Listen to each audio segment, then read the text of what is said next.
দর্শক, স্বাগত সংলাপ প্রতিদিনের অনুষ্ঠানে। আমি ফখরুল আলম কাঞ্চন আপনাদের সঙ্গে আছি। আমরা এই অনুষ্ঠানে সমসাময়িক এবং রাজনৈতিক বিভিন্ন গুরুত্বপূর্ণ বিষয় নিয়ে আলোচনা করি। আজ আলোচনা করার জন্য আমরা দুইজন অতিথিকে আমন্ত্রণ জানিয়েছি। আমাদের সঙ্গে আলোচনা করতে স্টুডিওতে উপস্থিত আছেন বিএনপির যুগ্ম মহাসচিব সৈয়দ ইমরান সালে প্রিন্স, আছেন সিনিয়র সাংবাদিক ও লেখক জনাব মারুফ কামাল খান। স্বাগত আপনাদের দুইজনকেই। সৈয়দ ইমরান সালে প্রিন্স, আপনাকে দিয়ে শুরু করি। আজকে আমরা জানি যে আজকের উল্লেখযোগ্য ঘটনার মধ্যে রয়েছে জুলাই আগস্ট হত্যার ঘটনায় মানবতা বিরোধী অপরাধে ক্ষমতাচ্যুত সাবেক প্রধানমন্ত্রী স্বৈরাচার শেখ হাসিনার বিরুদ্ধে আনুষ্ঠানিক বিচার শুরু হয়েছে। আজকে এই বিচার কাজ আমরা প্রথমবারের বাংলাদেশের ইতিহাসে প্রথমবারের মতন দেখলাম যে বিচার কাজ সরাসরি বিটিভির মাধ্যমে বিভিন্ন চ্যানেলে এটি সম্প্রচার করা হয়েছে। শুনতে চাই আপনার কাছ থেকে, মামলার বিচার তো শুরু হলো, শেখ হাসিনাকে নির্দেশদাতা হিসেবে উল্লেখ করা হয়েছে এবং প্রসিকিউটর বলেছে হত্যাকাণ্ডের নিউক্লিয়াস ছিলেন শেখ হাসিনা। শুনতে চাই আপনার কাছ থেকে। ধন্যবাদ আজকের এই শোতে আমাকে আমন্ত্রণ জানানোর জন্য, এবং একই সাথে আমার শ্রদ্ধেয় বড় ভাই জনাব মারুফ কামাল খান, তিনিও আলোচক হিসাবে আছেন, তাকেও শুভেচ্ছা জানাচ্ছি। দর্শক শ্রোতা যারা দেখছেন ও শুনছেন তাদেরকেও শুভেচ্ছা জানাচ্ছি। তো আপনি যেই প্রস্তুতির অবতারণা করেছেন সেটা হচ্ছে শেখ হাসিনার বিচার। একটা চরম ফ্যাসিস্ট, নির্মম নির্দয় ফ্যাসিস্ট শেখ হাসিনা। তিনি শুধু জুলাই আগস্ট নয়, গত 15 বছর ওনার জীবন শাসনামলে, সমগ্র শাসনামলেই তিনি তার বিরোধী দলকে, জনগণকে চরমভাবে দমন করতে গিয়ে যে ফ্যাসিবাদী আচরণ করেছে, যার ফলে আপনার হাজার হাজার মানুষের অকাল মৃত্যু হয়েছে এবং গুম হয়েছে, খুন হয়েছে, মিথ্যা মামলায় জর্জরিত হয়েছে, হয়রানির শিকার হয়েছে, মানে নানা এমন কোনো কাজ নেই। এবং বেগম খালেদা জিয়া বাংলাদেশের সর্বাপেক্ষা জনপ্রিয় নেত্রী, উনি থেকে শুরু করে একটা গ্রামের কর্মী পর্যন্ত শেখ হাসিনার এই নিষ্ঠুর নির্দয় দমন নিপীড়নের শিকার হয়ে তারা মানে একেবারে বিপর্যস্ত। দেশের গণতন্ত্রকে যেন একটা গুম করে ফেলা হয়েছিল। তারপর জুলাই আগস্টের যে আন্দোলন, সেই আন্দোলনেও তিনি মানে নির্দেশদাতা তো অবশ্যই। আজকে প্রসিকিউশন বলেছে যে তিনি ছিলেন নিউক্লিয়াস, আসলেই নিউক্লিয়াস ছিলেন। আমরা তো শুনেছি ওনার সেই সময় একটি অডিও কনভারসেশন ফাঁস হয়েছে, তিনি বলেছেন অলরেডি নির্দেশ দেওয়া হয়েছে আর্মিকে, তারপরে আর র্যাবকে, আইন শৃঙ্খলা বাহিনীকে দেখা মাত্র গুলি করে দেওয়ার জন্য। শুধু দেখা মাত্র গুলি না, হেলিকপ্টার করে গুলি করা হয়েছে। এটা কি আপনার ফিলিস্তিনে আমরা দেখেছি যে সেখানে গাজায় বা সেখানে মুসলমানদের উপরে কিভাবে হেলিকপ্টার করে গুলি করা হয়েছে। তার সেই নির্দেশে গুলি খেয়ে 4 বছরের শিশু থেকে 72 বছরের বৃদ্ধ পর্যন্ত নিহত হয়েছে। তো উনি তো একটা মানে হত্যাকারী। এখন সেই হত্যাকারীর বিচার শুরু হয়েছে। হ্যাঁ, দেরিতে হলেও শুরু হয়েছে। আমরা এতদিন তার বিচারের জন্য অপেক্ষা করছিলাম। এই গণ অভ্যুত্থানের পরে আমরা অন্তর্বর্তীকালীন সরকারের কাছে যে দাবিগুলো পেশ করে আসছিলাম, তার মধ্যে অন্যতম এই দাবিটি ছিল, সেটা হচ্ছে অবিলম্বে শেখ হাসিনা এবং তার এই অনুচর যারা আছে, যাদের তার সহযোগী যারা আছে, যারা এই হত্যাকাণ্ডের সাথে জড়িত, তাদেরকে বিচার করতে হবে। শুধু জুলাই আগস্ট নয়, গত 15 বছরে যত হত্যাকাণ্ড তিনি ঘটিয়েছেন এবং তার দলের লোকজন ঘটিয়েছে, সব হত্যাকাণ্ডেরই বিচার হতে হবে। তো আজকে আমাদের জন্য, আমরা মনে করি দেশের জন্য একটা শুভ দিন যে এই চরম ফ্যাসিস্টের বিচার শুরু হয়েছে। এটা শুধু বর্তমান সময়ের জন্য না, এটা ভবিষ্যতের জন্য একটা উদাহরণ হয়ে থাকবে। এবং নতুন করে ফ্যাসিজম কায়েম করার ক্ষেত্রে যারা কায়েম করতে যাবে তাদের জন্য এটা একটা মানে শিক্ষা হয়ে থাকবে বলে আমি মনে করি। এবং এই বিচারটা যেন তেন বিচার না হয়, বিচারের জন্য বিচার যাতে না হয়, এবং সেটা মানে ভাবাবেগ দিয়ে তাড়িত হয়ে যেন বিচারটা না হয়। এটা সাক্ষ্য প্রমাণ সবই আছে। আমরা তো সাক্ষী, সবাই সাক্ষী, এবং media সাক্ষী। এটা খুব বেশি দিনের ঘটনা যেহেতু না, না, মাত্র কয়েক মাস। দিনে, হ্যাঁ, তো তো সেটা সাক্ষ্য প্রমাণ দিয়ে এই বিচারটা করতে হবে এবং সেটা অবশ্যই সেটা মানে আন্তর্জাতিক মানদণ্ডের যেন হয় এবং সেটাও আমাদের নিশ্চিত করতে হবে। তো আমি সাধুবাদ জানাই, তবে এই বিচার প্রক্রিয়া যেন থেমে না থাকে এবং এটা যেন আবার প্রলম্বিত না হয়, আবার এটা যেন ধীর গতিও না হয়, দ্রুত গতিতে করতে হবে। আমরা শুনেছি আরেকটি ট্রাইব্যুনাল হয়েছে, প্রয়োজন হলে আরও ট্রাইব্যুনাল করতে হবে এবং দ্রুত এই বিচার কাজটা শেষ করতে হবে দেশ, জাতি এবং গণতন্ত্রের বৃহত্তর স্বার্থে। নিশ্চয়ই। আবার আসবো আমার কাছে জনাব মারুফ কামাল খান, আপনার কাছ থেকে একটু শুনতে চাই। আমরা জানি যে যেটি সৈয়দ ইমরান সালে প্রিন্স বলছিলেন যে গত শাসনে প্রায় 15-16 বছরের যে স্বৈর শাসন ছিল, সে শাসনে নানাভাবে মানুষ জুলুমের শিকার হয়েছেন, সেসব বিষয় তো নিশ্চয়ই আসবে। আজকের বিচারে যেই আমরা শুনেছি যে এখানে অ্যাডভোকেট মানে প্রসিকিউটর, চিফ প্রসিকিউটর মানে বলেছেন শেখ হাসিনার বিরুদ্ধে অন্তত 5টি অভিযোগ এসছে। তার মধ্যে একটি হচ্ছে উস্কানিদাতা, হত্যার নির্দেশ, সুপুরিয়ার কমান্ড রেসপন্সিবিলিটি, রংপুরে সাইদ হত্যা, চানখারপুলে 6 জনকে হত্যা ও আশুলিয়া 6 জনকে হত্যা ও লাশ পোড়ানোর মতো সুনির্দিষ্ট 5টি অভিযোগ আনা হচ্ছে। শুনতে চাই আপনার কাছ থেকে জনাব খান। ধন্যবাদ আজকের অনুষ্ঠানের উপস্থাপক স্নেহভাজন কাঞ্চন, আমার সহ আলোচক ইমরান সালেহ প্রিন্স, এনডিবিকেও ধন্যবাদ, যারা দেখছেন শুনছেন সকলকেই ধন্যবাদ। আজকে বাংলাদেশের জাতীয় জীবনে, বাংলাদেশের ইতিহাসে একটি দুর্দান্ত দিন। দুর্দান্ত দিন আমি এই কারণে বলছি, বাংলাদেশে বারবার স্বৈর শাসন এসছে, মানুষকে জীবন দিতে হয়েছে স্বৈর শাসকের হাতে, স্বৈর শাসকের নির্দেশে অনেক মানুষ জীবন দিয়েছে, কিন্তু মানুষের জীবনের দেশে কোনো মূল্য নাই। আমরা এরশাদের শাসনামল দেখেছি অসংখ্য মানুষ ট্রাক চাপা দিয়ে মানুষকে হত্যা করা হয়েছে, ছাত্রদেরকে অবলীলাক্রমে হত্যা করা হয়েছে, কিন্তু এরশাদ কিন্তু স্বাভাবিক মৃত্যুবরণ করেছে। তার কিন্তু এই হত্যাকাণ্ডের এত তাণ্ডব, এত হত্যালীলা, এত বিভৎসতা, এটা বিচার হয়। তবে সমস্ত বিভৎসতাকে ছাড়িয়ে গেছিলেন শেখ হাসিনা তার শাসনকালে। এটা কোনো একটা রাষ্ট্রীয় ব্যবস্থা তিনি রাখেননি। বাংলাদেশটাকে, একটি আধুনিক রাষ্ট্রকে শেখ হাসিনা তার এটাকে একটা গোপালগঞ্জের জমিদারিতে অধপতিত করেছিলেন। রাষ্ট্রের সমস্ত অর্গানগুলোকে তিনি ধ্বংস করেছিলেন, পুলিশকে তার লাঠিয়াল বানিয়েছিলেন, সশস্ত্র বাহিনীকে, জাতীয় সশস্ত্র বাহিনীকে তিনি যথেচ্ছাচার করেছেন। মানে যে ধরনের লোক সশস্ত্র বাহিনীতে চাকরির অনুপযুক্ত তাদেরকে সেনাবাহিনীর সর্বোচ্চ পদে তিনি অধিষ্ঠিত করেছেন, আজিজের মতো লোককে সেনাবাহিনীর প্রধান করেছেন। এইসব করে এবং ব্যুরোক্রেসিতে সমস্ত অযোগ্য দলবাজ সমস্ত লোককে পদায়িত করেছেন। সমস্ত ক্ষেত্রে, প্রতিটা ক্ষেত্রে, প্রতিটা রাষ্ট্রীয় প্রথা প্রতিষ্ঠানকে ধ্বংস করে দিয়েছেন, বিচার বিভাগ, বিচার ব্যবস্থাকে সম্পূর্ণ তছনছ করে দিয়েছেন, ধ্বংস করে দিয়েছেন এবং তার গোটা রাষ্ট্রকে, গোটা ব্যবস্থাকে তার ইচ্ছার দাসে পরিণত করেছিলেন।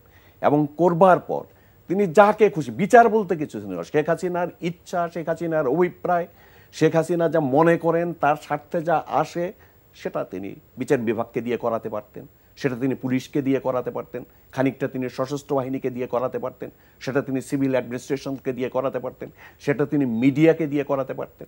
এমন কোনো সেক্টর নাই, প্রত্যেকটা সেক্টরকে তিনি এমনভাবে দলিত মথিত করেছেন, অপব্যবহার করেছেন যার কোনো লেখাজোখা নাই, যেটা বর্ণনাতীত। আজকের দিন আমি ব্যক্তিগত কথা বলতে চাই না, অনেকে হয়তো মনে করবে যে এটা ব্যক্তিগত প্রতিহিংসা বা ব্যক্তিগত প্রতিশোধ স্পৃহা থেকে আমি কথা বলছি। আমি নিজে দেশের একজন সাধারণ নাগরিক, অত্যন্ত সাদামাটা নাগরিক, আমি একজন সাংবাদিক, আমি টুকটাক লেখালেখি করি, এটাই সাংবাদিকতাই আমার মানে জীবিকা অর্জনের জন্য একমাত্র পেশা, আমি এটা শিখেছি। আমি কোনো রাজনৈতিক দলের কোনো পদবি সক্রিয় কোনো রাজনীতিতে ছিলাম না। আমার সাংবাদিকতা পেশার সঙ্গে আমার তো একটা রাজনৈতিক বিশ্বাস আছে, এই বিশ্বাসের বশবর্তী হই আমি সাংবাদিকতার সঙ্গে সামঞ্জস্যপূর্ণ একটি কাজ, একটি দায়িত্ব, একটি রাজনৈতিক দায়িত্ব আমি পালন করেছি।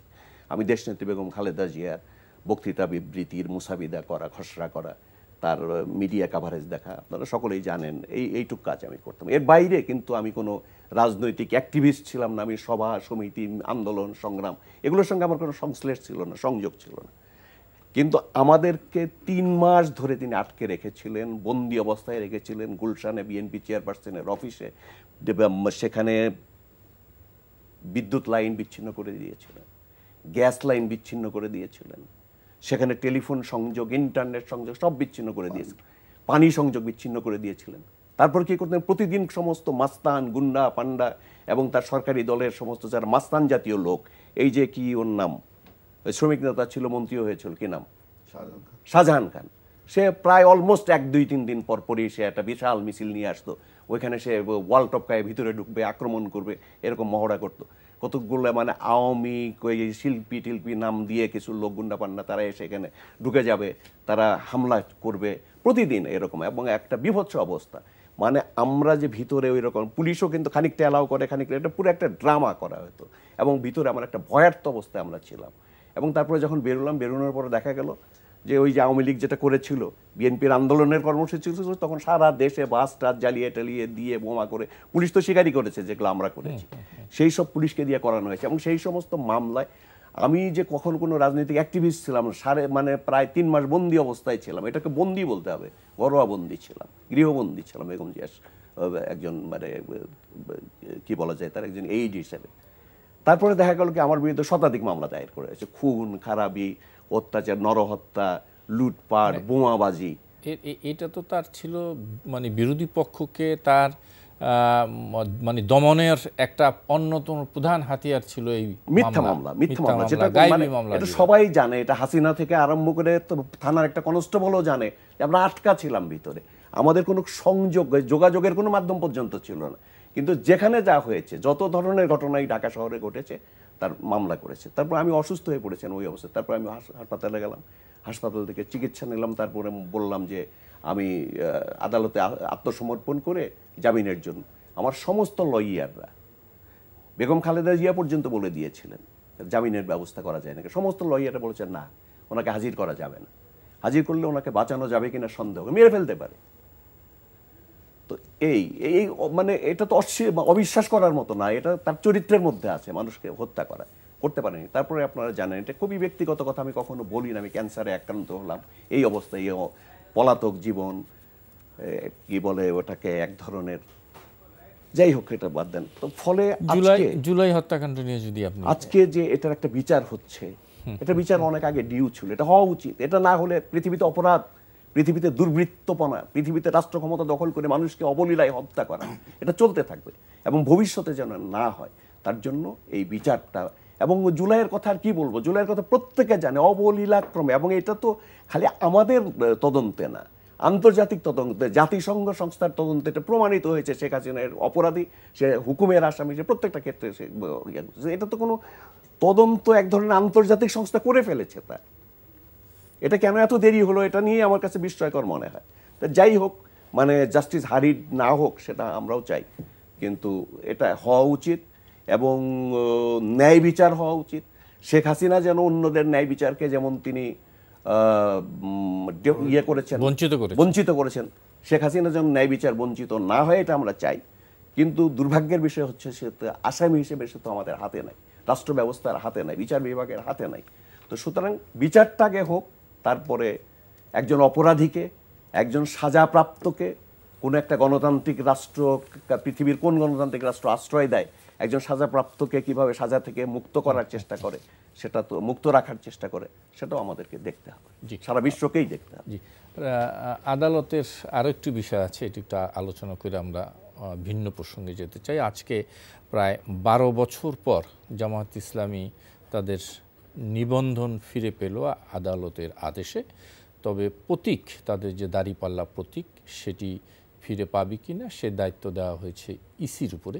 ইসি বলেছে যে পূর্ণাঙ্গ রায়টা পেলে তারা এ বিষয়ে সিদ্ধান্ত নেবে। তো এই যে এই একটু শুনতে চাই আপনার কাছ থেকে। এটা তো আদালতের বিষয়, আদালত একটি রায় দিয়েছে বলে আমরা জেনেছি। পূর্ণাঙ্গ রায় না পাওয়া পর্যন্ত এই ব্যাপারে আদালতের যে কি পর্যবেক্ষণ, কোন প্রেক্ষিতে এই নিবন্ধন ফিরিয়ে দিল, সেটা পূর্ণাঙ্গ রায় পাওয়ার পরেই হয়তো আমরা জানতে পারবো। তো সেটা সেই পর্যন্ত অপেক্ষা করি। জি, মারুফ কামাল খান। না, আমি খুব পরিষ্কার কতগুলো আমার একটা ধারণা আছে, পরিষ্কার স্পষ্ট করে আমি বলতে চাই। প্রথম কথা হচ্ছে আমি কিন্তু এই নিবন্ধন ব্যবস্থার বিরুদ্ধে।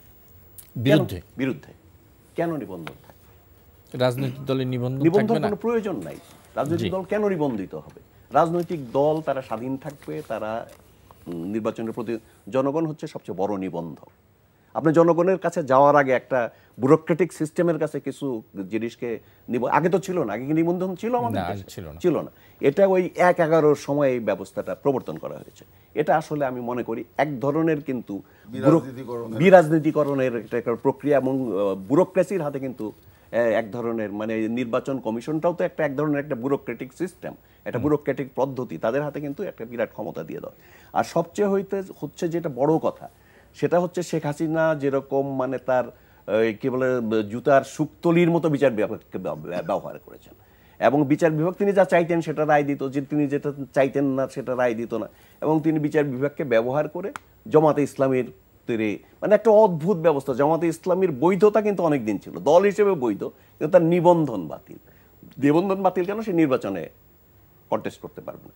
একটা দল বৈধ, তাহলে একটা দল গণতান্ত্রিক ব্যবস্থায় একটা দল, সে দলের কার্যক্রম আছে বৈধ, কিন্তু সে নির্বাচন করতে পারবে না। এটা বলে তথাকথিত সেই বিচারক বা বিচার ব্যবস্থার থেকে রায় এসছে।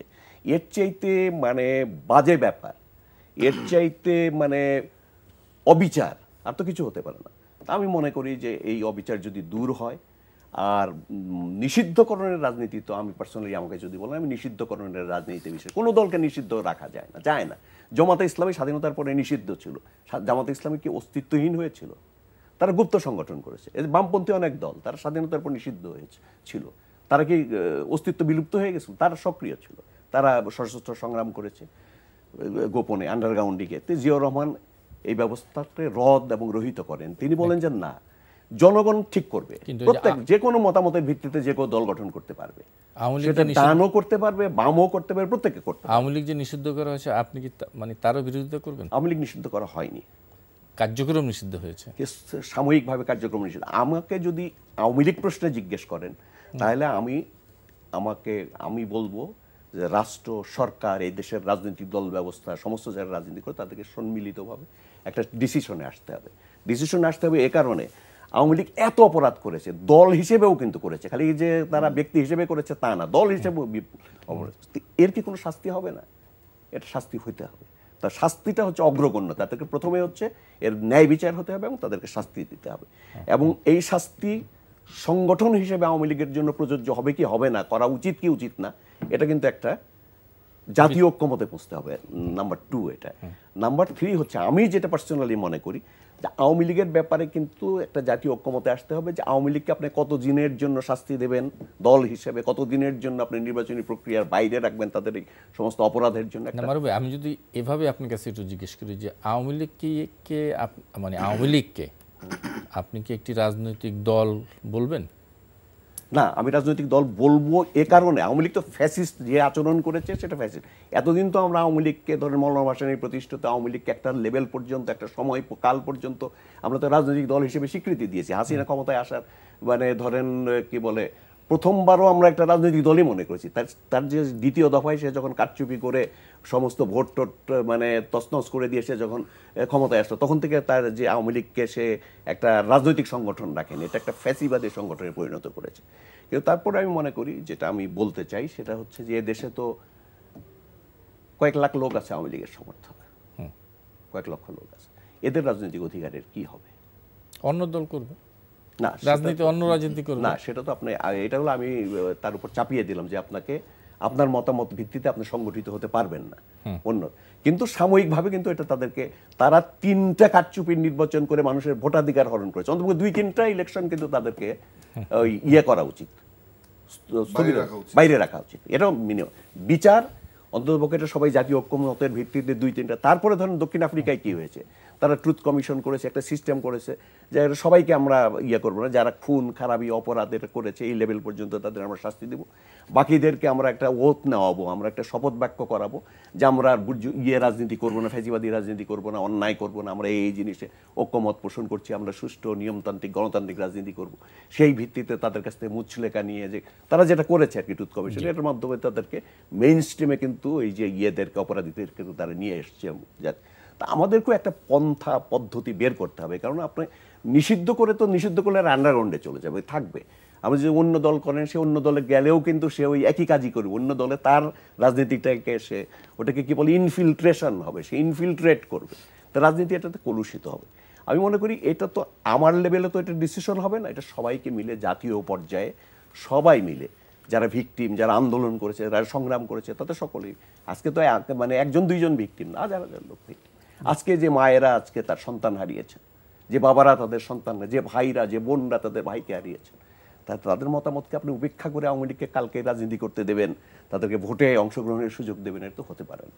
জি সৈয়দ ইমরান সালিম প্রিন্স, আমি একটু ভিন্ন প্রসঙ্গে যেতে চাই। আপনার যদি এই প্রসঙ্গে কোনো কথা থাকে নিশ্চয়ই আপনি বলবেন। আমি একটু রাজনৈতিক প্রসঙ্গে ফিরতে চাই। আমরা জানি যে আগামীকাল বিএনপির সাথে আরেক দফায় প্রধান উপদেষ্টা বৈঠকে বসছেন। ইতিপূর্বে অন্তত 3 থেকে 4 বার প্রধান উপদেষ্টার সাথে বৈঠক করেছে বিভিন্ন রাজনৈতিক দল, সে সাথে বিএনপিও করেছে। তো আসলে কি এই বর্তমান অন্তর্বর্তীকালীন সরকারের সাথে বিএনপির কোনো দূরত্ব তৈরি হলো কিনা, বিশেষ করে আমি বলবো যে নির্বাচন ইস্যুতে? না কার্যর আমি একটু সংশোধনী দিতে চাই এখানে, মানে আমার মনে হয় আপনার উপস্থাপনায় একটু ইয়ে হয়েছে। এটা বোধহয় তত্ত্বাবধায়ক সরকারের প্রধানের সঙ্গে কোনো বৈঠক না, আমি যতদূর জানি। এটা হচ্ছে ঐক্যমত্য কমিশন। না, দুটোই কালকে দুটো ইয়ে আছে, বিকেলে হবে, মানে কাল দ্বিতীয় দফায় সংস্কার প্রক্রিয়ার নিয়ে আলোচনা হবে, এটি হবে। আর এবং প্রধান উপদেষ্টার সাথে বিএনপির নেতৃবৃন্দের দুই জায়গায় কি প্রধান উপদেষ্টা থাকবেন? না, সংস্কার প্রক্রিয়া তো মানে আলী রিয়াজের নেতৃত্বে ঐক্যমত্য কমিশন সেটি হবে। প্রথমে আমি বলি আওয়ামী লীগের ব্যাপারে, যে আওয়ামী লীগ একটা ফ্যাসিস্ট দল, গত 15 বছর তো বটেই। এই জুলাই আগস্টের আন্দোলনে নির্মমতা এবং বিভৎসতার তারা যে সৃষ্টি করেছিল আন্দোলনকে দমন করার জন্য, এর মধ্য দিয়ে আওয়ামী লীগ একটা গণশত্রুতে পরিণত হয়েছে এবং গণহত্যাকারী একটা রাজনৈতিক দল। তারা রাজনীতি করার অধিকার হারিয়েছে সংগঠনগতভাবেই। মারুফ কামাল খান ভাই বললেন, আমি একমত ওনার সাথে। এই ব্যাপারে সংগঠনও তো দায়ী। তারা সাংগঠনিকভাবে বসে সিদ্ধান্ত নিয়ে এই আন্দোলনকে দমন করার জন্য তারা তাদের অনুগত মানে পুলিশ, র্যাব এবং রাজনৈতিক দলের নেতা কর্মীদেরকেও তো মাঠে নামিয়েছে। সেই কারণে তারা একজনও মানে কিন্তু এখান থেকে পার পাওয়ার কোনো সুযোগ নাই।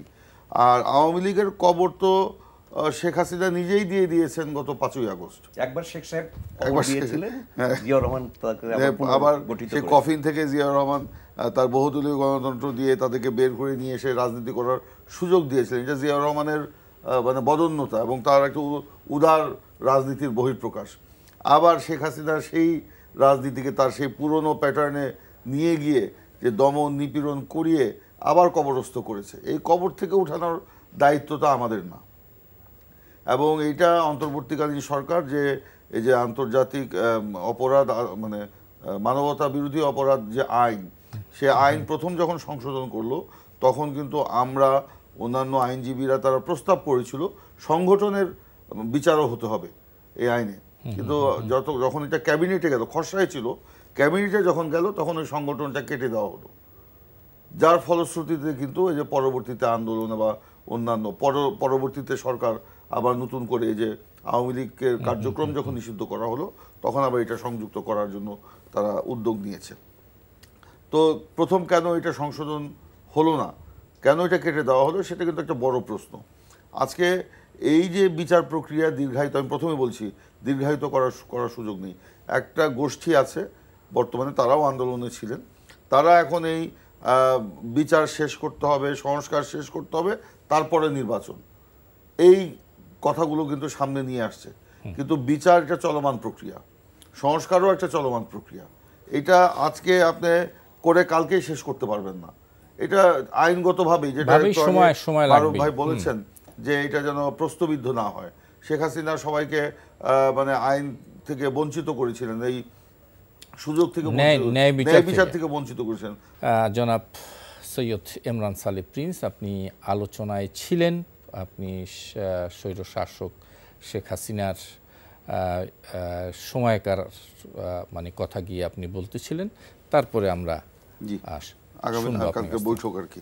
তো যাক, আমি যে শেষ করে আনি যে এই যে ধরেন গত প্রায় 9 মাস 10 মাস হয়ে গেল, তো আওয়ামী লীগের এই যে হত্যাকাণ্ড, তারা যে গণশত্রু হয়ে জনগণের বিপক্ষে অবস্থান নিয়ে তাদেরকে যে হত্যা, দমন, নিপীড়ন, এই দুর্নীতি, লুটপাট, গণতন্ত্র হরণ, ভোটের অধিকার হরণ, প্রহসনে নির্বাচন করা, কি না করে নাই। তো এই 10 মাসের মধ্যে তাদের কোনো অনুশোচনা হয়েছে? কেউ কি তাদের অপরাধ স্বীকার করে ক্ষমা চেয়েছে? বরঞ্চ তো ক্ষমা চাইনি, বরঞ্চ ওনাদের নেত্রী দিল্লিতে সরকারি প্রোটোকলে সেখানে বসে এখানে বিভিন্ন টেলিকনফারেন্সের মাধ্যমে উস্কানি দিচ্ছে বিভিন্ন ধরনের অস্থিতিশীল পরিস্থিতি সৃষ্টি করার জন্য। সেই কারণে এই দলকে তো আর আপনি মানে স্পেয়ার করার কোনো সুযোগ নেই। একে অবশ্যই তো বিচারের মুখোমুখি হতে হবে, এবং বিচার হবে, সেটাই আমাদের সকলের প্রত্যাশা। তো যাই হোক, আরেকটি দ্বিতীয় যে প্রস্তুতি করেছেন আগামীকালকে, হ্যাঁ আমরা বলছিলাম যে এই যে অন্তর্বর্তীকালীন সরকারের থেকে বিএনপির মধ্যে কি আমরা বলছি কি কোনো দূরত্ব তৈরি হয়ে গেল? দূরত্ব দেখেন, এই অন্তর্বর্তীকালীন সরকার তো জনগণের সরকার, জনগণ মনোনীত করেছে, আমরা সমর্থন করেছি, সমর্থন দিয়ে আসছি, এখনো পর্যন্ত সমর্থন দিয়ে যাচ্ছি, আমরা কিন্তু সমর্থন প্রত্যাহার করিনি। এখন বিরোধিতা করা আর সমালোচনা করা কিন্তু এক না।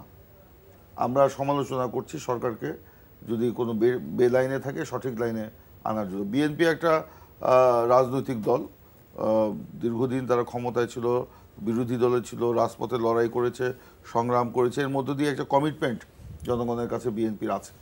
তো সেই কমিটমেন্ট অনুযায়ী বিএনপি কাজ করে। এই অন্তর্বর্তীকালীন সরকার যখন গণ অভ্যুত্থানের পর দায়িত্ব নিল, বিএনপি কিন্তু তার পরে 3 মাসের মধ্যে নির্বাচন চায়নি। কারণ এর মধ্যে দেখেন 90 থেকে শুরু করে এ পর্যন্ত যতবারই আপনার ক্ষমতার পালাবদল ঘটেছে বা এরশাদের পতনের পর 3 মাসের জন্য কিন্তু অন্তর্বর্তীকালীন সরকার ছিল। তারপরে আপনার 96 সালে এসে যখন আপনার সংবিধান সংশোধন হলো, তত্ত্বাবধায়ক সরকার যখন সংবিধানের সন্নিবেশিত হলো, বেগম খালেদা জিয়া সরকার তখন কিন্তু সেই সময় এরকম স্বৈরাচারের একটা কায়েম ছিল না। না, আমি বলি আমরা কেন 3 মাসটা আমরা সকলে ঐক্যমতের ভিত্তিতে আমরা এটা করেছিলাম। 3 মাসটা হয়েছে এই কারণেই যে একটা দেশ দীর্ঘদিন অনির্বাচিত শাসন থাকতে পারে না, এবং অনির্বাচিত শাসন যতদিনই থাকবে, যখনই থাকবে, তখনই কিন্তু নানান রকম উপসর্গ দেখা দেবে, অস্থিরতা, বিশৃঙ্খলা, নানান বিষয় আসবে যেগুলি সরকারের ম্যান্ডেটের বাইরে চলে যায়। তো এইবার আমরা যেহেতু গত 15 বছর আওয়ামী লীগ দেশে ফ্যাসিবাদ কায়েম করেছিল এবং রাষ্ট্র কাঠামোকে ভেঙে তছনছ করে দিয়েছিল, বিচার বিভাগ, আইন বিভাগ কিংবা এই যে আপনার প্রশাসন, আপনার এইদের প্রত্যেকটা জায়গায় চরম দলীয়করণ করে এগুলোকে মানে আর এগুলি নিয়ে আর চলার মতো কোনো সুযোগ ছিল না। এই জন্য আমরা অন্তর্বর্তীকালীন সরকারকে আমরা সময় দিয়েছিলাম, একটা যৌক্তিক সময়। এর আগে আপনারা জানেন যে আমরা এই রাষ্ট্র কাঠামো মেরামতের রূপরেখা দিয়েছি। বেগম খালেদা জিয়া, মারুফ কামাল খান সোহেল ভাই উনি আছেন, বেগম খালেদা জিয়ার প্রেস সেক্রেটারি ছিলেন সেই সময়। 2016 সালে ওনার নিশ্চয়ই মনে আছে যে বেগম খালেদা জিয়া আমাদের জাতীয় কাউন্সিলে যে ভাষণ দিয়েছেন, তখন থেকে কিন্তু সংস্কারের প্রস্তাব দিয়ে আসছে। 2017 সালে এসে উনি ভীষণ 20-30 দিলেন। তারেক রহমান সাহেব 2021 সালে এসে 27 দফা, তার পরবর্তীতে সকল রাজনৈতিক দলের সাথে মিলে 31 দফা আমরা দিয়েছি। আমরা এগুলো কিন্তু সরকারের কাছে উপস্থাপনও করেছি, এবং আমরা বলেছিলাম যে এই রাষ্ট্রকে নির্বাচন উপযোগী করে আপনার দ্রুত একটা নির্বাচন করে, এই জন্য যৌক্তিক সময়ের কথা বলেছিলাম। তখন আপনারা আমাদের নেতৃবৃন্দকে প্রশ্ন করেছিলেন যৌক্তিক সময়টা কত দিনের, এটাকে ভেগ টার্ম। তো আমরা বলেছিলাম যৌক্তিক সময়টা সরকারই নির্ধারণ করবে। আমরা কিন্তু আমাদের কোর্টে বল রাখি নাই, বলটা আমরা সরকারের কোর্টে দিয়ে দিয়েছিলাম। কিন্তু দুঃখজনক হলে সত্য, দেখেন গত 10 মাসে যে সংস্কার এবং বিচার প্রক্রিয়া নিয়ে বা নির্বাচন নিয়ে সে ধরনের কিন্তু তেমন অগ্রগতি হয়নি। আলোচনা হয়েছে, দেখা হয়েছে, সাক্ষাৎ হয়েছে, চা খেয়েছি, চলে এসেছি, ফটো সেশন হয়েছে, চলে এসেছি, কিন্তু আমরা যেগুলো বলে এসেছি সেগুলি কিন্তু হয়নি। এবং আমরা আরেকটি কথা বলেছিলাম যে অন্তর্বর্তীকালীন সরকারের মেইন স্টেক হোল্ডার হচ্ছে রাজনৈতিক দলগুলো, কারণ যেহেতু সরকারের এটা নির্বাচিত সরকার না, জনগণের আপনার যে সাথে রাজনৈতিক দলগুলোর সম্পর্ক, সেই জন্য জনগণের যে কথার প্রতিধ্বনিটা আমরা কিন্তু সরকারকে সেটা বলে আসি। কিন্তু এই জন্য রাজনৈতিক দলগুলোর সাথে সরকারের একটা নিবিড় যোগাযোগ সম্পর্ক রাখতে হবে, এবং সেটা সরকারকেই রাখতে হবে, রেখে এই যে নিবিড় সম্পর্কের মধ্য দিয়ে, স্টেক হোল্ডারদের সাথে নিবিড় সম্পর্কের মধ্য দিয়ে আপনার তাকে সঠিক পথটা বেছে নিতে হবে। কিন্তু দুঃখজনক হলে সত্য, আমরা দেখেছি এই নিবিড় সম্পর্কটা ছিল না, এবং এটা কেমন যেন একটা ছাড়া ছাড়া ভাব, এবং বিভিন্ন ইস্যু যখন সামনে আসে তখন হঠাৎ করে সরকার রাজনৈতিক দলগুলোকে ডাকে দরবারের মতো, আপনার প্রায় 100-150 রাজনৈতিক নেতাকে ডেকে সেখানে একটা ভাষণ দিয়ে ওখানে কার কি মতামত, একটা মতামত ব্যক্ত করে বাস চাটা খেয়ে সব চলে আসলো। কিন্তু টোটাল সংলাপ যে প্রয়োজন ছিল প্রধান উপদেষ্টা এবং উপদেষ্টা পরিষদের সাথে, সেই সংলাপ কিন্তু হয়নি। আমরা দেখেছি 2024 সালের 16 ডিসেম্বর বিজয় দিবস উপলক্ষে প্রধান উপদেষ্টা জাতির সামনে যে ভাষণ দিলেন, তিনি হঠাৎ করেই 6টি রিফর্ম কমিশনের কথা বললেন। এই কমিশনের ব্যাপারে কিন্তু রাজনৈতিক দলগুলোর সাথে ওনার কোনো আলোচনা হয়নি সরকারের। যেহেতু রাজনৈতিক দলগুলোর সাথে আলোচনা ছাড়াই রিফর্ম কমিশন করেছে, আমরা তারপরেও মেনে নিয়েছিলাম। আমরা রাজনৈতিক দলগুলো সেই রিফর্ম কমিশনের সাথেই আমরা বসছি, কিন্তু প্রধান উপদেষ্টা এবং উপদেষ্টা পরিষদ ওনারা কিন্তু রাজনৈতিক দলগুলোর সাথে থেকে আলাদা হয়ে যাচ্ছিল। তো সেই কারণে আমি বলবো, দূরত্ব যদি সৃষ্টি, হ্যাঁ কিছুটা তো হয়েছেই। আপনার এখন রাজনৈতিক দলগুলোর মধ্যে আস্থা অবিশ্বাস একটা দোলাচালের মধ্যে আমরা পড়ে গিয়েছি। সরকার আসলেই নির্বাচন চায় কিনা, এবং বলছেন যে একটি রাজনৈতিক দল ছাড়া কোনো রাজনৈতিক দল নাকি নির্বাচন চায় না ডিসেম্বরে। একটু শুনে আবার আসবো, এই প্রসঙ্গে আসবো। জনাব মারুফ কামাল খান, যেটি ইমরান সালি প্রিন্স বলছিলেন যে এক ধরনের সন্দেহ সংশয় তৈরি হয়েছে, এটা তো আছে। জি, শুনতে চাই। আমি যেটা বলছিলাম, মানে আমার জন্য তো আমি একটু ভিন্ন জগতের মানুষ। আমি ঠিক সক্রিয় রাজনৈতিক অ্যাক্টিভিস্ট না, রাজনৈতিক নেতা না, রাজনৈতিক কর্মী না। আমি তো মানে বেসিক্যালি মানে রাজনৈতিক একটা বলয়, একটা বিশ্বাসের বলয়ের মধ্যে আছি, একটা আদর্শিক বলয়ের মধ্যে আমি সমর্থক, কিন্তু ওইভাবে আমি অ্যাক্টিভিস্ট নই। ফলে আমার একটু ডিফারেন্ট দৃষ্টিভঙ্গি আছে। সে ডিফারেন্সটা হচ্ছে এই যে আমি হচ্ছে মিডল রোডার, মধ্যপথ অবলম্বনে বিশ্বাসী। আমি একটা আপোষকামী মানুষ, কেননা এই আপোষ ছাড়া কিন্তু রাজনীতি হয় না। Compromise, politics is art of compromise. রাজনীতি কিন্তু হচ্ছে আপোষের শিল্প। যদি কখনো আপনি রিজিড হয়ে যান, একজন মনীষী ব্যক্তির একটা বাক্য আছে, যদিও আমরা তার আদর্শে বিশ্বাসী না, মাও সেতুংয়ের একটা, যিনি চীন বিপ্লবের মহানায়ক, তিনি বলেছেন যে রাজনীতি হচ্ছে রক্তপাতহীন যুদ্ধ, আর যুদ্ধ হচ্ছে রক্তপাতময় রাজনীতি। তো সুতরাং রাজনীতিটা যেটা, সে রাজনীতি কিন্তু রক্তপাতহীন, এটা যুদ্ধ, কিন্তু সেই যুদ্ধটা সংঘাত, সহিংসতা, দ্বন্দ্ব এর থেকে মুক্ত থাকবে, এবং সেখানে যুক্তি, তর্ক, বুদ্ধির দ্যুতি, এগুলো মানে মানুষ দেখতে চায় দেশের। কারণ আমরা তো রাষ্ট্র হিসেবে ম্যাচিউর হয়েছি, 50 বছর অতিক্রম করেছি, আর তারপরে একটা স্বৈর শাসনের একটা বিরাট একটা ফ্যাসিস্ট আমলকে আমরা অতিক্রম করেছি। সুতরাং এই ফ্যাসিস্ট আমলে যে রাজনৈতিক যে অপসংস্কৃতি, রাজনৈতিক যে পারস্পরিক দ্বন্দ্ব, সংঘাত, উত্তেজনা, তারপরে কি হচ্ছে নির্মূল করে দাও, ভিন্ন মত সমস্ত দলন করে দাও, ওইখান থেকে আমাদেরকে একটু বেরিয়ে আসতে হবে। সংস্কার আমরা শুনি, সংস্কারটা কিন্তু রাজনীতিরও দরকার, দলেরও দরকার। দল এবং রাজনীতি যদি সংস্কার না হয়, রাষ্ট্রের সংস্কারটা টিকবে না। আমরা তো নির্বাচনী ব্যবস্থার সংস্কার করে, বিরাট সংস্কার করে, তত্ত্বাবধায়ক সরকারের ব্যবস্থা আমরা সবাই মিলে প্রবর্তন করেছি। এটা তো সংস্কার, এর চেয়ে বড় সংস্কার তো নির্বাচনী পদ্ধতিতে আর আমাদের দেশে হয়নি। আমরা কি সেই সংস্কার রাখতে পেরেছি? টেকে নাই। কেন না টেকে নাই? এই যে যারা রাষ্ট্র পরিচালনার দায়িত্ব পায়, রাষ্ট্র পরিচালনার দায়িত্বে নিয়োজিত হয়, তাদের উপর ডিপেন্ড করে এই সংস্কারকে তারা কতটুকু রাখবে, কতটুকু রাখবে না, এটা একেবারে ইয়েতে উড়াইয়া দেওয়া হয়েছে। তো সুতরাং এই যে মন মানসিকতা, রাজনৈতিক কালচার, রাজনৈতিক বন্দোবস্ত, রাজনৈতিক বিধি ব্যবস্থা, এটার কিন্তু সংস্কার করতে হবে। খালি সরকার কতগুলো রাষ্ট্রীয় কাঠামো, রাষ্ট্রীয় আইন কানুনের সংস্কার করে দেবে, ওটা টিকবে না। এটা যাবে, নতুন যারা আসবে তারা এটা বদলে ফেলবে। তাদের সুবিধা অনুযায়ী তাদের ওই যে নিজস্ব ছকের মধ্যে ঢুকিয়ে দেবে।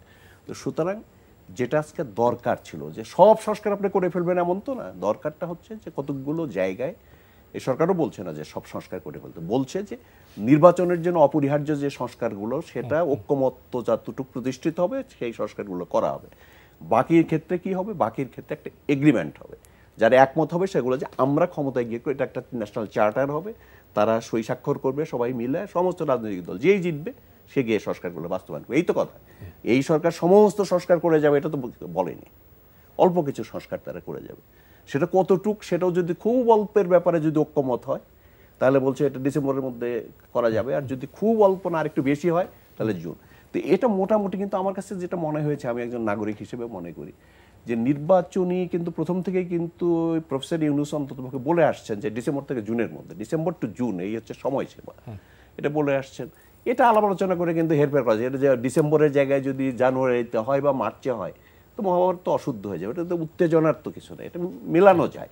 জনাব ইমরান সালি প্রিন্স, আমরা আলোচনায় ছিলাম যে জিনিসটা আলোচনায় এসছে সেটা হলো নির্বাচন প্রসঙ্গ। আমি যদি আপনার কাছে এভাবে জানতে চাই যে নির্বাচন নিয়ে ডক্টর ইউনূস এক ধরনের আভাস দিয়েছেন, আপনারা বলছেন সুনির্দিষ্ট রোড ম্যাপ, কিন্তু ডিসেম্বর তো পার হয়নি, আপনারা চাচ্ছেন ডিসেম্বরের মধ্যে নির্বাচন বা তারিখ ঘোষণা বা রোড ম্যাপ, কিন্তু সেই ডিসেম্বর তো পার হয়ে যায় নাই, তাহলে আপনারা এখনই কেন ডিসেম্বর পার হওয়ার আগে তো আমরা একটা রোড ম্যাপ যদি না দেন, জি আপনি সংস্কারের রোড ম্যাপ দিতে পারেন, আপনি অন্যান্য কাজ করতে পারেন, আপনি নির্বাচনের রোড ম্যাপ দিবেন না?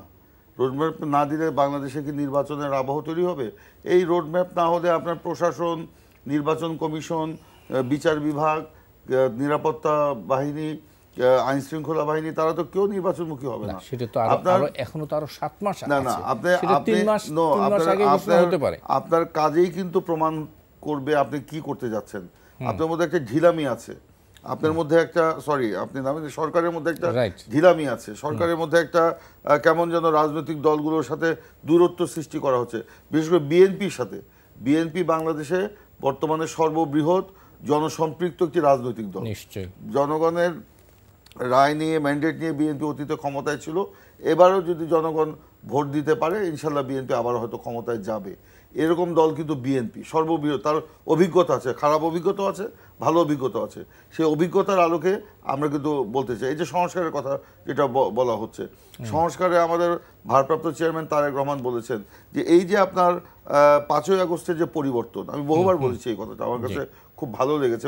উনি এখনও আমাদের সাথে মিটিংগুলো হলে আভ্যন্তরীণ মিটিংয়ের কথাগুলো বলেন যে 5ই আগস্টের পরিবর্তনকে শুধুমাত্র ক্ষমতার হাত বদল নয়, এটা রাজনীতি এবং রাষ্ট্রের পরিবর্তন তিনি করতে হিসাবে দেখতে চান। এবং একই সাথে তিনি বলেছেন কাগজে কলমে সংস্কার নয়, আমরা যারা রাজনীতি করছি আমাদের মন মানসিকতার সংস্কার দরকার সবার আগে, নাহলে কাগজে কলমে সংস্কার করলে আমার মানসিকতার যদি পরিবর্তন না হয় তো আমি তো আগের জায়গাতেই থাকবো। তো এইগুলো তো উনি এই পরিবর্তনটা মানে একটু শেষের দিকে আমি শেষ করি। তো এখন আমরা যেটা বলছিলাম যে আপনি যেটা আমাকে প্রশ্ন করেছেন যে আমরা তো নির্বাচনের রোড ম্যাপ চেয়েছি, রোড ম্যাপ দিলে এখনই দিতে হবে, বলতে হবে যে হ্যাঁ ডিসেম্বরে নির্বাচন, এবং এই জন্য আমরা তাহলে নির্বাচনের জন্য প্রস্তুত হবো। সরকার বলছে ডিসেম্বর থেকে জুন, আমরা তো প্রধান উপদেষ্টা সেই ডিসেম্বরেই আছি, উনি নিজেই আমাদেরকে বলেছেন ডিসেম্বর, আমাদেরকে বলেছেন ডিসেম্বর, পরবর্তীতে উনি জুনে গেছেন। কিন্তু আমরা তো বলেছি কেন আমরা ডিসেম্বরের মধ্যে নির্বাচন চাই, কিন্তু সরকার কিন্তু এখনো বলছে না কেন তারা জুনের মধ্যে চায় না। সেটি তারা নিশ্চিত করে নাই যে জুনেই করবে, তারা বলছে ডিসেম্বর থেকে জুন। যদি বারে বারেই দেখবেন তাদের মধ্যে কিন্তু একটা প্রবণতা যে তারা ডিসেম্বর থেকে জুন। এখন ডিসেম্বর থেকে জুন যদি হয়, আমরা তো ভাই রাজনীতি করি, আমাদের তো কিছু অভিজ্ঞতাও আছে, আমাদের কিছু সংশয়ও আছে, আমরা কিছু ইঙ্গিতও পাচ্ছি, যে কারণে সেই নির্বাচনকে অনিশ্চিত করার কোনো পরিকল্পনা আছে কিনা। আমরা তো অনেক কথা শুনতে পাই আকাশে বাতাসে, এই সরকারের মানে চরিত্রকে পাল্টে দিয়ে, সরকারের নামকে পাল্টে দিয়ে আমরা দীর্ঘমেয়াদী একটি অনির্বাচিত শাসন কায়েমের জন্য একটি গ্রুপ তারা বাংলাদেশে প্রচেষ্টা চালাচ্ছে, এবং এই প্রচেষ্টার সাথে সরকারের কিছু উপদেষ্টা, কিছু মহল, দেশি বিদেশি কিছু মহল, নেপথ্যের কিছু মহল, যারা থিঙ্ক ট্যাঙ্ক বলা হয় এই এদেরকে, যাদেরকে নাকি পড়ালেখা করা শিক্ষক বলা হয়, তারাও এগুলোর সাথে নাকি জড়িত। তো এই জন্য কিন্তু আমরা শঙ্কিত যে বাংলাদেশে যদি আপনার দ্রুত নির্বাচন না হয় তাহলে বাংলাদেশ কিন্তু গভীর একটা খাদের জায়গায় পড়বে। আপনার এখানে আন্তর্জাতিক বিভিন্ন বিষয় আছে, এই যে মিয়ানমারের সাথে আপনার করিডর তুলে দেওয়া, এগুলো তো দেশের সার্বভৌমত্ব বিরোধী এবং এটা এই অনির্বাচিত সরকার এসব সিদ্ধান্ত নিতে পারে না, কিন্তু এদের ভিতরে ভিতরে কিন্তু আছে, তারা ওই দিকে যাওয়ার চেষ্টা করছে। সেই জন্যই আমরা বলেছি নির্বাচন যদি ডিসেম্বরের মধ্যে না হয়, এখন আমাদের মারুফ ভাই বলেছেন অত্যন্ত বিচক্ষণ ব্যক্তি, হ্যাঁ ডিসেম্বরের জায়গায় সরকার যদি বলে এটা জানুয়ারি হতে পারে, ফেব্রুয়ারি হতে পারে, বসেন, আপনি স্পষ্ট করে বলেন। এই যে আমরা গেলাম প্রধান উপদেষ্টার সাথে কথা বলতে, উনি বোবার মতো হয়ে চুপ করে বসে থাকলেন, কোনো কথাই বলেন। এমনকি দেখেন কতটুক বিষয়, আমরা যার পদত্যাগ চাইলাম আসিফ মাহমুদ, তাকে নিয়ে আমাদের সাথে বৈঠকে বসিয়ে রাখা হলো। বিএনপির টপ মোস্ট সিনিয়র লিডাররা গেল আপনার ইয়ের সাথে বসতে, কি বলে প্রধান উপদেষ্টার সাথে বসতে, কিন্তু ওই পাশে আমরা কি দেখলাম যে ওখানে একজন মাত্র জুনিয়র ছাত্র উপদেষ্টা, তাকে বসানো হলো, তার দুই পাশে দুইজন উপদেষ্টা না, তাদেরকে বসিয়ে রাখা হলো। তার মানে কি বিএনপিকে এখানে অবমূল্যায়ন আপনি করেন নাই, বিএনপিকে এখানে অবজ্ঞা করেন নাই, বিএনপিকে আপনি উপেক্ষা করেন নাই? তো বিএনপির মতো একটা রাজনৈতিক দলকে অবজ্ঞা উপেক্ষা করে আপনি কি বুঝাতে যাচ্ছেন? জাপানে যে বললেন একটি মাত্র রাজনৈতিক দল ছাড়া কোনো দল নাকি ডিসেম্বরে নির্বাচন চায় না। আমরা তো, আপনারাই রিপোর্ট করেছেন, আপনাদের রিপোর্ট অনুযায়ী তো 52টি রাজনৈতিক দল, ডান বাম মধ্য সব মিলিয়ে আপনার 52টি রাজনৈতিক দল আপনার নির্বাচন চায় ডিসেম্বরের মধ্যে। মাত্র এই 2টি দল, জামাতে ইসলাম মাঝামাঝি ছিল, তারা কিন্তু কথা বলতো না, আর আরেকটা নিবন্ধন নাই এনসিপি, তারা বলছে না নির্বাচন এখন করা যাবে না। তো এখন প্রধান উপদেষ্টা জাপানে গিয়ে আপনার বিএনপিকে ইঙ্গিত করে যে কথাটা বললেন, এটা তো অবশ্যই আমরা হতাশ, আমরা ক্ষুব্ধ, আমাদের জানতে হবে কেন তিনি এই কথাটা বললেন। হ্যাঁ, আলোচনা তো হতেই হবে, এখানে তো আপনার ধরেন কাউকে পা ধরে হাত ধরে বলার তো কিছু নেই, একটা মিউচুয়াল আন্ডারস্ট্যান্ডিংয়ের মাধ্যমে আপনাকে যেতে হবে। এটা যেটা মারুফ ভাই বলেছেন আমি একমত, কিন্তু সেখানে সরকারের যিনি প্রধান নির্বাহী তাকেও তো ওনাকে তো একটা মানে ওনার কথা বলার ক্ষেত্রে, ওনার শব্দ চয়নের ক্ষেত্রে, ওনার মুভমেন্টের ক্ষেত্রে তো সেরকম করতে হবে। ওই মারুফ কামাল খান সাহেব তো বেগম খালেদা জিয়ার প্রেস সচিব ছিলেন, কোনোদিন বেগম খালেদা জিয়াকে উনি কি বলতে পারবেন যে বেগম খালেদা জিয়া এরকম কোনো শব্দ করেছেন যেটা অন্যরা হার্ট হয়? উনি ক্ষুব্ধতাও, নিজের যে ক্ষুব্ধতা সেটাকেও উনি অত্যন্ত সাবলীলভাবে, অত্যন্ত সুন্দরভাবে উপস্থাপন করেছেন। একদম শেষের দিকে আছি জনাব খান, আমি দুটো জিনিস আমি অন্য একটি ভিন্ন প্রসঙ্গে আলোচনা করতে চেয়েছিলাম, কিন্তু সেটি আর সময় নেই। এই প্রসঙ্গে আলোচনা করে আপনার কাছ থেকে শেষ কথা শুনে অনুষ্ঠান শেষ করব। সেটি হচ্ছে জনাব প্রিন্স দুটো কথা বলেছে, সংশয়, অনিশ্চয়তা। আপনার মুখ থেকে শুনতে চাই কেন এটি তৈরি হলো বা এরকম ধারণা কেন রাজনৈতিক দলের মধ্যে থেকে? আমি প্রিন্স সাহেবের বক্তব্য শুনলাম এবং তার অনুভূতির সঙ্গে, তার আবেগের সঙ্গে, তার উচ্ছ্বাসের সঙ্গে, তার শঙ্কার সঙ্গে, তার যে উদ্বেগের সঙ্গে তো আমি অবশ্যই একমত। এটা দিয়ে কোনো মূল কথাটা হচ্ছে, আমি আবার বলি, রাজনীতি is the art of compromise করতে হবে। আমরা কম্প্রোমাইজ করে ঐক্যের ভিত্তিতে, জাতির ডাকে, জাতীয় প্রয়োজনে আমরা তো ঐক্যবদ্ধ হয়ে স্বৈরাচার হটিয়েছি, ফ্যাসিবাদ হটিয়েছি। তাহলে আজকে যখনই আমাদের প্রত্যেকে আবার যার যার আদর্শে, যার যার জায়গায় ফিরে গেছে, কিন্তু কতগুলো জাতীয় ইস্যুতে, যে নির্বাচন তো একটা ভয়ানক জাতীয় ইস্যু, তারপরে ধরেন আপনার বিচার, তারপরে ধরে যেগুলো আমরা বললাম, তারপরে আওয়ামী লীগের ভবিষ্যৎ, এগুলো সবকিছু মিলে কিন্তু আমরা কিন্তু খুব ক্রিটিক্যাল একটা জাংচারে আছি। আমাদের একটা সুন্দর, সুষ্ঠু, গ্রহণযোগ্য, আন্তর্জাতিকভাবে স্বীকৃত একটা নির্বাচন আমাদেরকে করতে হবে এবং এটা দ্বন্দ্ব সংঘাত না করে, ইউনূস সাহেবও ধরেন তো উনি তো রাজনৈতিক, উনি অনেক পণ্ডিত মানুষ, অনেক বিশাল ব্যক্তিত্ব, আন্তর্জাতিক ব্যক্তিত্ব, কিন্তু এই যে রাজনৈতিক কূটনীতি বা রাজনৈতিক যে পরিভাষা, যেমন জাপানে তিনি একটি বাক্য উচ্চারণ করেছেন, আমাকে যদি জিজ্ঞেস করেন আমি বলবো যে এই বাক্যটা উচ্চারণ করাটা খুব বেশি মানে দায়িত্বশীলতার পরিচয় বহন করে না। তো সুতরাং এই বিষয়গুলো থেকে সবাইকে বেরিয়ে আসতে হবে, বেরিয়ে এসে ধরেন আজকে দ্বন্দ্ব সংঘাত হলে ইউনূস সাহেব পদত্যাগ করে চলে গেলেন, আর নির্বাচন হবে না, কিন্তু আরেকটা সবাই ঐক্যমতের ভিত্তিতে আরেকটা সরকার কিন্তু আমরা করতে পারবো না। তো সুতরাং সবাই ঐক্যমতের ভিত্তিতে, সমঝোতার ভিত্তিতে, জাতীয় স্বার্থে, ব্যক্তি দলের স্বার্থের ঊর্ধ্বে ওঠে। এবং বিএনপি এটা বারবার উদাহরণ সৃষ্টি করেছে যে তারা ব্যক্তি দলের স্বার্থে উঠে জাতীয় স্বার্থকে প্রাধান্য দিয়েছে এবং তারা, আমার মনে হয় বিএনপি এখানে প্রধান স্টেক হোল্ডার রাজনৈতিক দলগুলোর মধ্যে, এবং বিএনপি ক্ষমতায় যাবে এটা তো অলমোস্ট বলে দেওয়া যায়। সুতরাং যাতে কোনো কিছু অনিশ্চিত হয়ে না যায়, যাতে সবকিছু সুষ্ঠু সুন্দরভাবে হয়, আমার সেই প্রত্যাশা করে আমার মনে হয় সবাইকে ধন্যবাদ দিয়ে আমি শেষ করছি। জি, আমার বক্তব্য ক্লিয়ার। জনাব মারুফ কামাল খান সোহেল ভাই, আমাদের জনাব সৈয়দ ইমরান সালে প্রিন্স, আপনাদের দুজনকে অনেক অনেক ধন্যবাদ।